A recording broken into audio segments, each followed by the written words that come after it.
I wanted to do a super quick demo of this feature I'm working on for this new boilerplate.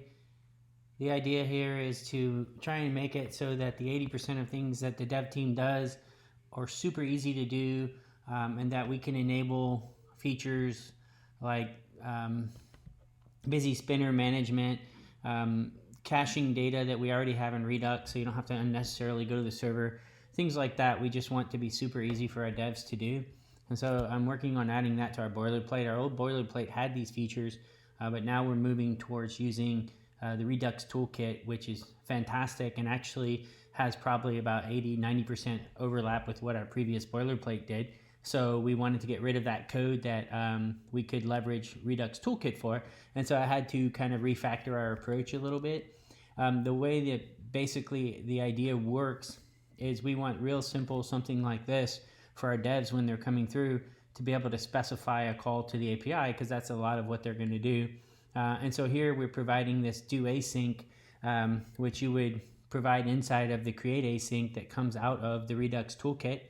And then you basically tell this do async what URL you want to call.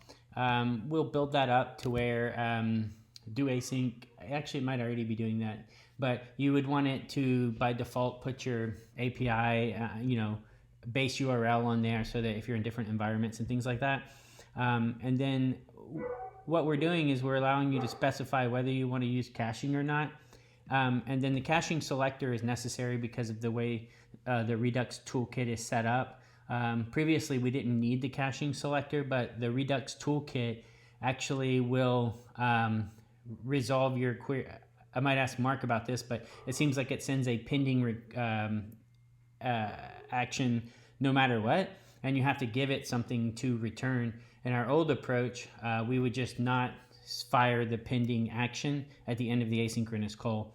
But for right now, what I'm doing is just making it to where you specify what selector you want to use to return in the case that you're not going to call the API. And then this is not related to this particular feature, but this would allow you to do background loading when I get to that, and then we spread out the thunk args. So the developer is pretty simple what they do. They just kind of say what features they want and what URL they're going to call. And then in your actual component, you would just wire it up. We're just going to do an effect so that this will execute whenever any of these items here change. And then we're calling fetch all users. And we'll just write those users out, and we're grabbing the users from GitHub, and I've added to the base URL this delay that'll give you like a 2-second delay so you can see the that's actually a kind of a cool thing. You can see the delay. Where is it at? This little guy here, the slowly, will add a 2.5-second delay so you can actually see the busy spinner spinning. And so once the users come back, we just write them out, and that's what you'll see over here. And then what we also have is we have a settings page, which allows you to set whether or not to use caching, and we'll pass that in as use caching. So if we come over here and load the page, you'll see that we see our busy spinner. They didn't have to do anything. Oh, the other piece you have to do is wrap it in the busy indicator. We're supporting named busy indicators, so if you did want regional and have multiples, you could just specify a name as well. But for right now, we're using the global busy indicator. So they get that for free when they wrap their component in that. We fire off, or I shouldn't say we, Redux toolkit will fire the pending. This is within do async that it's going to fire the increment the busy indicator, and then it decrements it once the call is done, and then we'll see fulfilled returns all of our users. So this is all pretty straightforward stuff. And come over here to the settings page, and now we'll say we want to use cachings.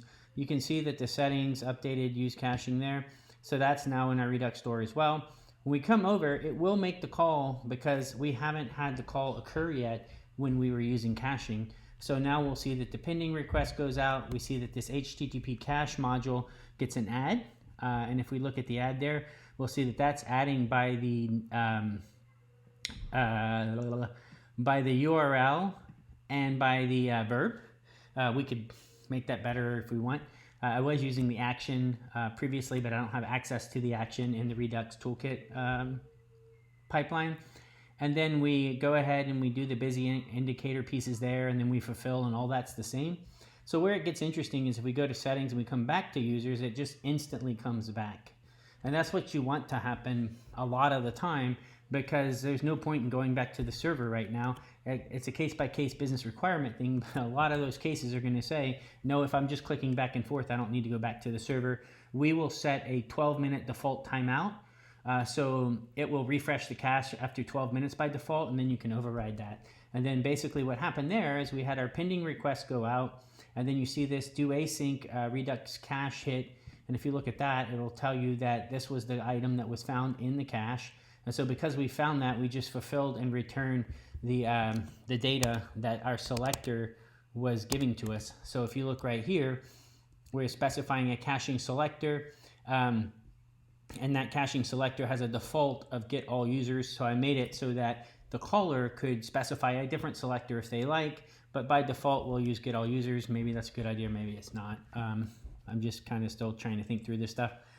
But that's kind of the basic idea of what we like to try and do. We like to have one area that handles all of the cross-cutting concerns that 80-90% of the time you might want to take care of. Anyway, I hope that was helpful or interesting.